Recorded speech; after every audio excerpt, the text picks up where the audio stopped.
My name is Charles McKay, and I'm a Fiji citizen. I've been in Fiji since 1992. We came here from Australia, and we bought this farm here in 2009. We've been here since 2009 on this farm, and it's a 32-acre farm. And we have started doing sheep farming and honey. That's the two main commodities on the farm, sheep and honey. And we also have some other small things, some poultry and some other things as well. And we're planting a lot of sandalwood as well.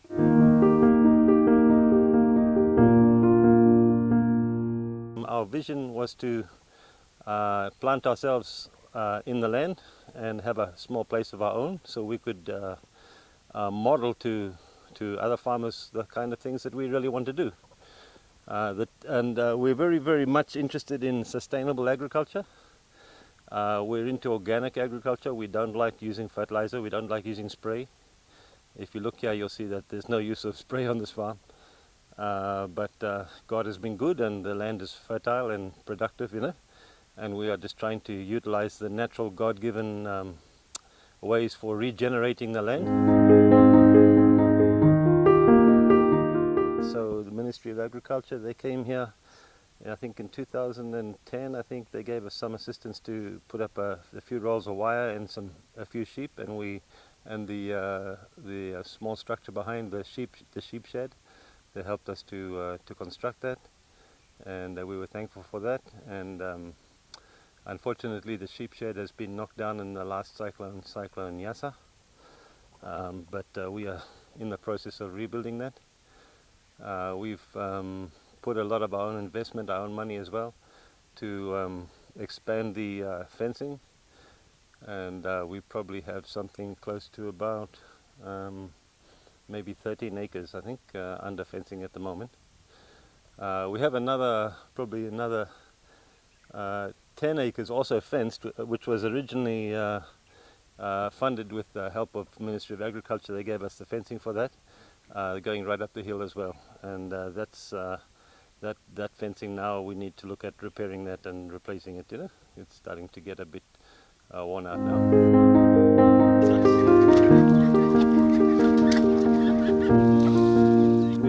We've got sheep and we've got honeybees, and that's the biggest part of it.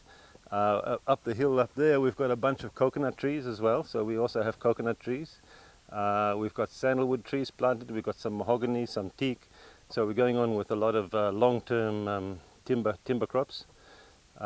We've got just a number of small crops as well coming up around the farm, like a little bit of ginger. Most of that's just self-sufficiency. If we have extra, we sell it, At times in the farm, we've actually grown about 80% of whatever food we eat.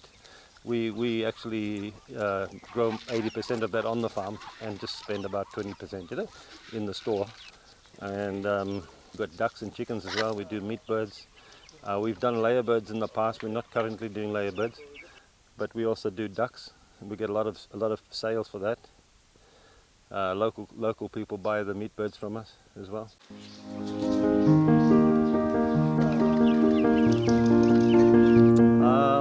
The sheep has always been a slow increasing commodity for us, actually. I think we started with maybe, I forget the original number, it might have been 12, something like that. And we've always been limited by the amount of fencing that we had, and also the quality of the pasture. The pasture has always been a little bit of a problem in this farm. We've had to work on it. Currently it's not too bad, but we had years when there was just a lot of weeds, and it was like there wasn't much good pasture. We did get some help from ITC in that program that they had, where we added some electrical fencing that time. Since then, we've replaced the electrical fencing and gone back to natural standard goat wire fencing. We just find it just much more easy to control, You don't have times when the machine breaks down and then the sheep escape, But currently, I think we've got about 38 sheep, if I remember.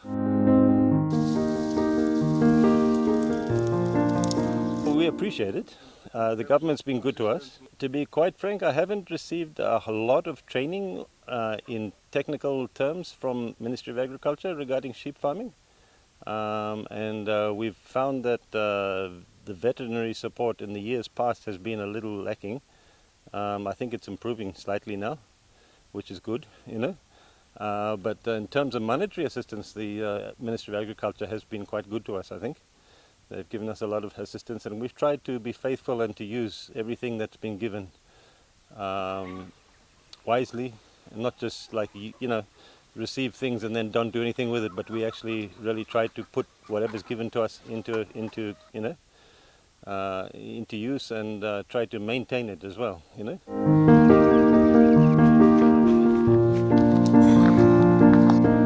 My whole thinking is very different to most farmers. Like most farmers, they look at farming that in terms of dollars and cents, you know. They want to know about commercialism, you know, they want to learn about mechanization. My whole thinking about farming is very different. It's actually trying to, it's based more on sustainability and trying to keep things going long term without damage to the land, you know. And for me, it's mostly, I would say, not so much about dollars and cents, except we do have to make money because you have to survive, you know. It's part of sustainability that you have to, you know, make income. But we're not really trying to push that side. We're pushing, what we're actually living on the farm for is a lifestyle that it offers us. Like a lifestyle that is healthy for our bodies, you know, to be fit, to have good food, you know, good organic food, not sprayed by chemicals, you know, where we hope we don't get those kind of diseases that you hear about all the time.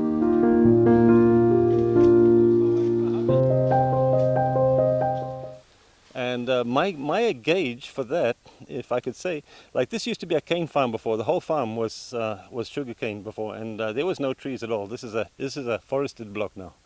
And previously there used to be about 700 tons of cane here, grown on this farm, 600 to 700 tons.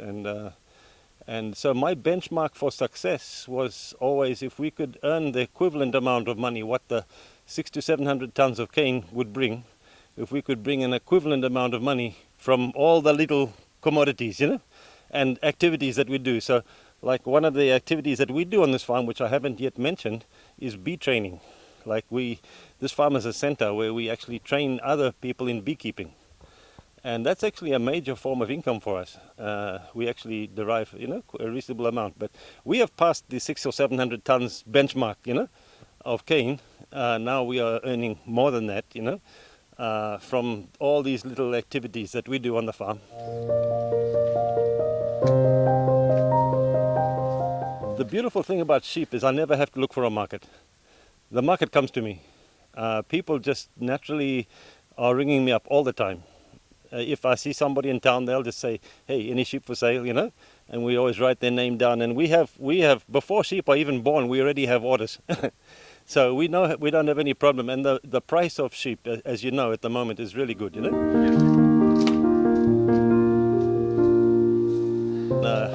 Honey is something similar, really. I've never had to like look here and there to look for a market for the honey. People, if you like, we go for quality. You know, if you are really strict about your quality and the way that you harvest your honey and the way that you treat your bees, your honey will have a better quality, and people get to know it's reliable.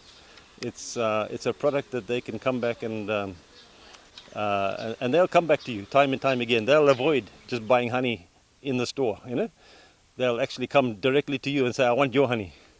In fact, at the moment we don't have any supplies of honey left for selling at the moment. I've got one. Sometimes we buy honey from other farmers. We buy and sell, you know. And so one lady asked me the other day, you know, I want some of your honey, and I said I don't have any honey that's from my farm at the moment because it's all sold. But I have honey from another place, and it's very nice honey too, you know. And she said, no, I won't buy it because it's not your honey, you know. So that's the thing that we're experiencing, is that people are very loyal. Once you develop a good name for yourself and people know you don't mess around with the product, you know, then they'll come back time and again, you know.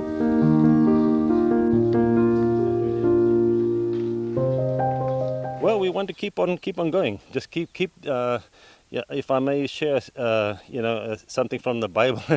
The Bible says, "Fill the land, to fill up the land," and use it all. Don't leave any part of the land unutilized. So there's parts of this land that are still unutilized, and I want to just keep on going, whether we put sheep or something else. We're currently in negotiations with the Ministry of Fisheries, because we have an area down the bottom which would be great for tilapia. So we want to have that there.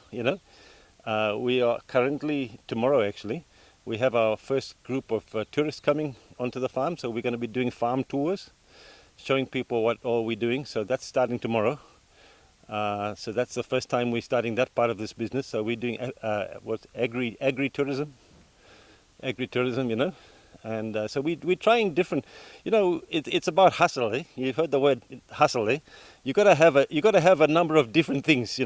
When you are trying to live the lifestyle that we are living, where you are not just focusing only on one product like cane, you have to really, try hard with everything. And the whole my belief is that if one thing fails for some reason in the year, it goes badly, then the other things will help to pick it up. One of my biggest concerns right now that mostly young people are going away from farming. Yeah, farming is becoming an old man's hobby. And you don't see the young people going for it. They don't want to get their hands dirty. They don't want to work in the hot sun. And I think actually they are missing out. The young people. I think that their bodies are fit and strong, and it would be lovely to see them develop an appreciation for the land. I think the land has great value. It has a lot to offer us, and it's a gift from God. And I would just really encourage young people to consider agriculture as a source of income. My last sentence is thank you so much for your continued support of us on the farm. We really appreciate it. Sometimes I have wondered why Ministry of Agriculture comes, because I have a white face and people think white people with white faces have a lot of money. It's not true in my case.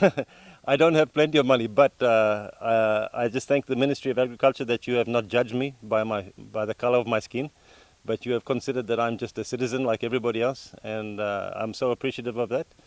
And I wish the Ministry of Agriculture well as you serve the interest of the farmers in Fiji. Yeah. Unaka.